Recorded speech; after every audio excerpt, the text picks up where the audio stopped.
नमस्कार, स्वागत आहे तुमचे आमच्या चॅनेलमध्ये।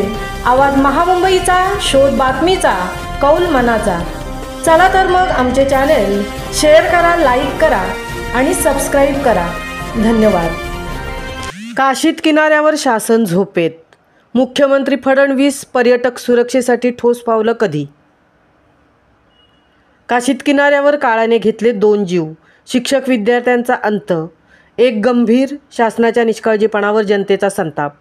मुख्यमंत्री फडणवीसांनी उत्तर द्यावे, जनतेची जोरदार मागणी। रायगड जिल्ह्यातील मुरुड तालुक्यातील प्रसिद्ध काशीद समुद्र किनाऱ्यावर शनिवारी पुन्हा काळाचा घाला। सहलीवर आलेल्या शिक्षक आणि विद्यार्थ्याचा समुद्रात बुडून मृत्यू झाला, तर एक विद्यार्थी जीवाच्या आकांतात रुग्णालयात उपचार घेत आहे।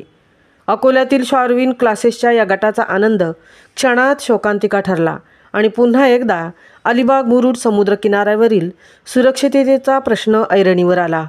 राम विठ्ठल कुटे वय वर्ष 60 शिक्षक आणि आयुष रामटेके वय वर्ष 19 विद्यार्थी या दोघांचाही अंत झाला, तर आयुष बोबडे वय 17 याला स्थानिकांनी जीवाच्या आकांताने वाचवले। मात्र या घटनेनंतर लोकांचा रोष उसळला आहे। प्रत्येक काही महिन्यांनी हे चित्र, पण शासन मात्र डोळ्यावर झापडं ठेवून बसले आहे।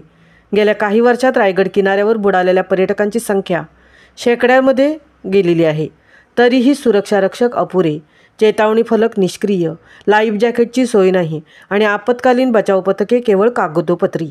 प्रशासनाच्या निष्क्रियतेने किनारा मौतचा किनारा बनला आहे। राज्य सरकारने काशीद, मुरुड, अलिबाग यासारख्या पर्यटन ठिकाणांसाठी कोट्यावधींच्या जाहिराती झळकवल्या, पण पर्यटकांचा जीव वाचवण्याचा प्राथमिक उपाययोजनांवर मात्र लक्ष शून्य।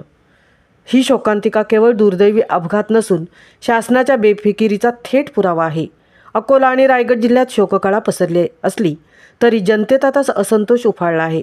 मुख्यमंत्री देवेंद्र फडणवीस यांना लोकांचा सरळ सवाल, समुद्र किनाऱ्यांवर सुरक्षेची कायमस्वरूपी व्यवस्था कधी होणार?